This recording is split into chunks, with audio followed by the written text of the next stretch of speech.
Vojna v priamom prenose, idú správy. Show na CNN už naberá grády. Zajtra padnú bomby na Bagdád, sľubuje reportér. V záujme demokracie sa vraždí, život za ropu vraj vymení každý. Do očí klamú jedni aj druhí, kto je ten pravý. Mŕtvych vojakov odvážajú domov, nešťastné matky nad radmi hrobov. A koľko miliárd zarobí víťaz, čo ťažko niečo nahradí.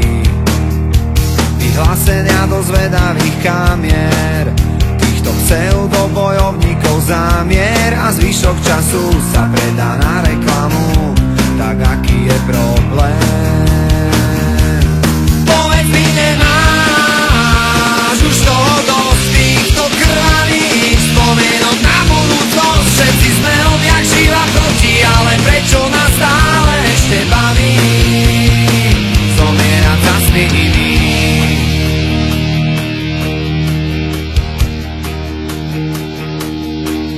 Svätý bojovník za džihad vzdal sa boja, išiel rabovať nemocnicu vo vlastnej štvrti.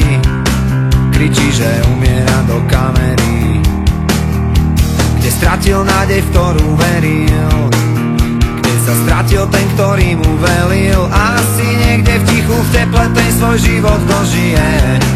Opona zďaleka ešte nepadá.